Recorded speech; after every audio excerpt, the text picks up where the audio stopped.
The Korean War provided further blows to the CIA's self-confidence, highlighting gaps in forecasting and assessment.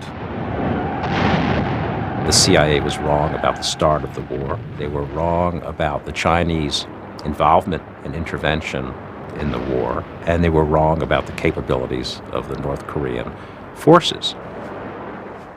I think the Korean War, in terms of its intelligence failures, left a lot of lessons for the policy community and the intelligence community. And one of those lessons was that indeed we would have to get better technical intelligence and make more of a commitment to signals intelligence and communications intelligence. And with this, you get resources put with the National Security Agency under the Pentagon in order to develop capability to intercept messages around the world. And this produced extremely and vital information to the intelligence community. Berlin was a communications hub where countless Soviet bloc phone and teleprinter lines crisscrossed beneath the city. To intercept them, the Americans and British drove a tunnel deep into the Soviet sector. The purpose of the Berlin Tunnel was to tap the communications lines of the Soviet forces in East Germany, in Poland, and their links with Moscow, in order to provide current intelligence on those forces and also early warning. The lines from the taps would come down into the tunnel itself, and first they would be amplified, because then we had to run the lines up into the area of the warehouse where we had hundreds and hundreds of recorders that operated day and night and recorded every single bit of this stuff.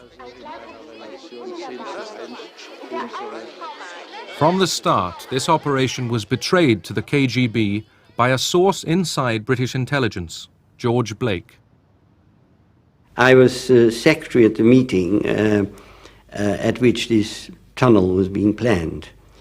And so I was able to draw a very simple sketch which showed how the tunnel was going to run and what cables it was intended to attack. Blake had served as a British intelligence officer in Seoul. Captured by the North Koreans, he witnessed the West's bombing of civilians. When I saw these enormous American flying fortresses flying low over what seemed to be defenseless Korean villages, I felt a feeling of shame. I felt very acutely that I was on the wrong side and that I should do something about it. Blake went home to Britain in the first group of POWs released from Korea after the 1953 armistice. And how did you find the food out there, Mr. Blake? Well, the food was adequate, but very monotonous. It was monotonous, was it? Very monotonous. Anything special? I mean, any odd things they gave you to eat or anything? No, just rice and turnips mainly. It's a pretty impressive diet, isn't it? 3 times a day. Blake slipped back into British intelligence, only now he was a KGB spy. I was given a Minox camera, and I carried that Minox camera with me whenever I went to work, like I carry my wallet with me. And the reason was that I never knew what important documents I might find on my desk, which were worthwhile photographing. Blake's warning about the tunnel gave the KGB a problem. To move against it risked exposing him.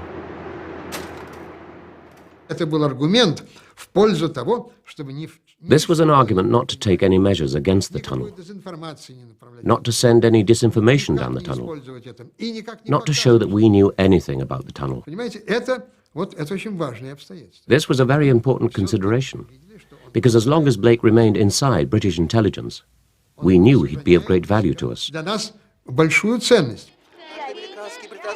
So the Berlin Tunnel operated courtesy of the KGB, and the CIA basked in a signals intelligence bonanza.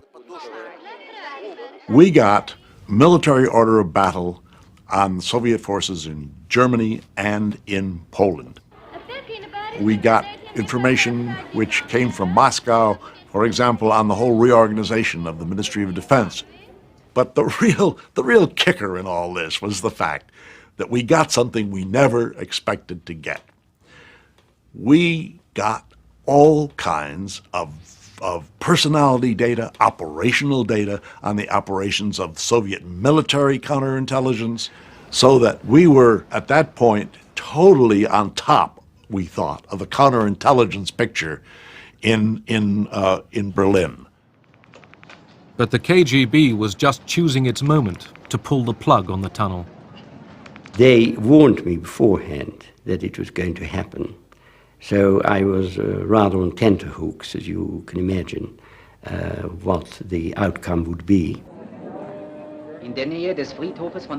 Heavy rain one April night in 1956 caused a cable failure, giving the KGB the excuse it needed, turning the West's intelligence feat into a Soviet propaganda victory.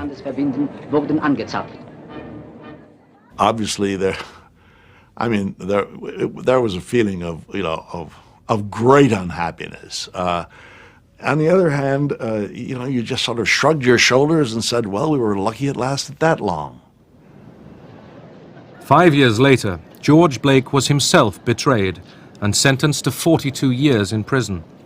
He had given the KGB the names of nearly 400 agents working for the West, supposedly on condition that they wouldn't be harmed. During my trial, which was held in camera, so everything could be said there was no mention at all, it wasn't part of the prosecution's case, that I had been responsible for the death of any number of agents. But armed with Blake's names, Moscow simply waited until they had sufficient additional evidence. George Blake had that innocent mind, in a sense. He's still a very naive man. And he didn't want to know that many people he betrayed were executed. And I think we even discussed this subject at one point, and he wouldn't believe it. He would say, well, I was told this would not happen. It did happen. He was not told.